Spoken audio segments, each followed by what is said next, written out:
Good afternoon. আমরা এখন এই যে বর্ষার সবজি হচ্ছে বিভিন্ন জায়গায় বিভিন্ন ফসলে আমরা দেখছি ডাউনি মিল্ডু এবং পাউডারি মিল্ডু আমরা প্রচুর পরিমাণে দেখছি। সেই জায়গায় আমরা কি করব, বিশেষ করে শশাতে এখন এই যে বর্ষার শশায় প্রচুর পরিমাণে ডাউনি মিল্ডু এর আক্রমণ দেখছি। সেই জায়গায় আমরা বিভিন্ন রকম ফাঙ্গিসাইড আমরা প্রতিরোধক বা প্রতিষেধক হিসেবে ব্যবহার করি। সেই জায়গায় উইলিট কোম্পানি আজকে আমরা আলোচনা করব এই অ্যাভক্সি।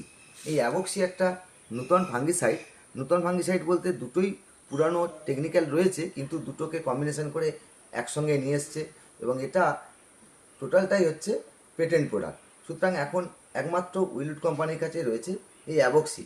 এবার অ্যাভক্সির মধ্যে কি রয়েছে আমরা যদি জানি, অ্যাজোস্টোবিন রয়েছে এবং এই অ্যাজোস্টোবিন আমরা প্রত্যেকেই জানি অ্যাজোস্টোবিন যেটা অ্যামিস্টার বা মিরাডোর এর মধ্যে থাকে, সেইতে যে পার্সেন্টেজ রয়েছে তার থেকে বেশি রয়েছে। এখানে অ্যাজোস্টোবিন রয়েছে, আমরা যদি দেখি 20% অ্যাজোস্টোবিন রয়েছে। এর সঙ্গে আর কি রয়েছে, আমরা আরেকটা নতুন টেকনিক্যাল রয়েছে, আমরা এটা যদি দেখি আমরা ভালো করে দেখাই তাহলে দেখতে পাবেন বসকালিন। এই বসকালিন হচ্ছে 25% রয়েছে।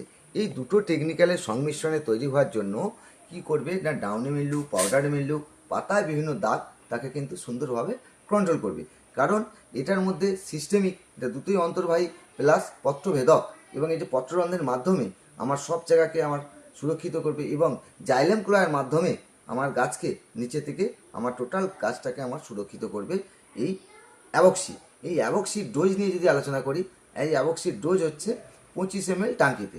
অর্থাৎ আমরা যে 16 লিটার ট্যাঙ্ক 25 ml দিয়ে যদি স্প্রে করি, এটা প্রতিশোধক এবং প্রতিরোধক দুভাবেই কাজ করবে।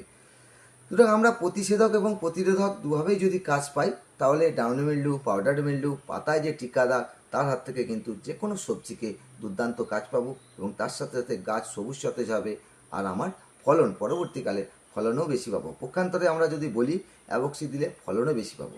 আজকে আমরা আলোচনা করলাম যে নতুন ফাঙ্গিসাইড যেটা উইলিট কোম্পানি নিয়ে এসছে পেটেন্ট প্রোডাক্ট অ্যাভক্সি নিয়ে। পরবর্তীকালে আমরা অন্যান্য ফাঙ্গিসাইড নিয়ে আবার আলোচনা করব। ধন্যবাদ।